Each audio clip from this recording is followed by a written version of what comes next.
Hi Fritz, welcome. Thanks for having me. First, give us some background of Queen's Road Capital. What industry do you invest in? Well, Queen's Road Capital is my personal investment vehicle. It's the vehicle I use to invest in early stage companies. I'm really focused on consumer internet, consumer facing models, specifically commerce related. So companies that are creating marketplaces, companies that are thinking about how to deliver advertising better and more targeted to consumers. Clearly, we're living in a mobile world. Very rapidly, we're seeing the rise of mobile commerce, e-commerce, real transactions happening online, not just order entry, but proper payment processing all the way up to fulfillment, and being able to present great product information to consumers in innovative ways that really meets their specific needs. So maybe broadly defined, you could say I'm looking at more internet concepts that provide functional value to consumers, not entertainment value, not experiential value, but functional value. Can you give us an example?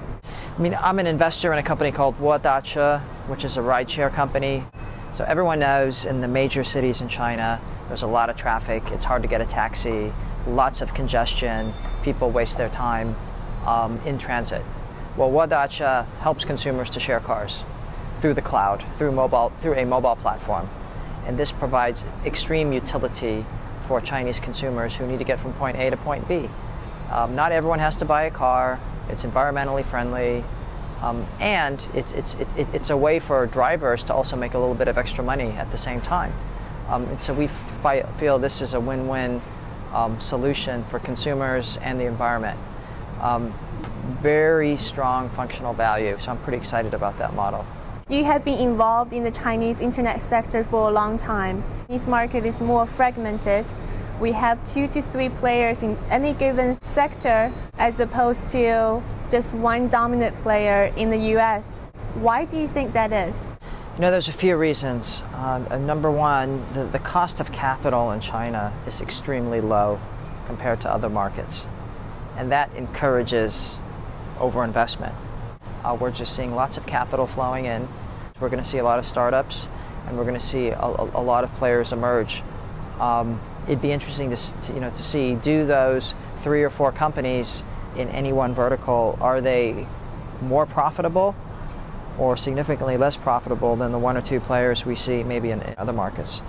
China is a country of entrepreneurs. I really believe that Chinese entrepreneurs are not risk averse, but they're pro-risk. That means that Chinese entrepreneurs love to take risk, which means for the same return, most investors would pick the least risky option for the exact same return. In China, for the same return, it seems to me investors prefer to take the more risky option. And so we're in this environment where there's lots of risk, meaning lots of punters setting up businesses, essentially, in spite of market leaders. And as a result, we just eventually, some of those companies claw up and are able to emerge. I think thirdly, this is a very dynamic market. So the Chinese internet heroes and media heroes 5 years ago are totally different than the ones are today. And in 5 years from now, it's going to change. And so even if we look at these large players, and even in any one category, it seems like there's 2 or 3 large players, but some of those businesses might be fundamentally different from each other. Meaning one company is trying to meet consumer needs in a totally different way than another. And then fourthly, probably the relatively low internet penetration rates, meaning there's a lot of runway.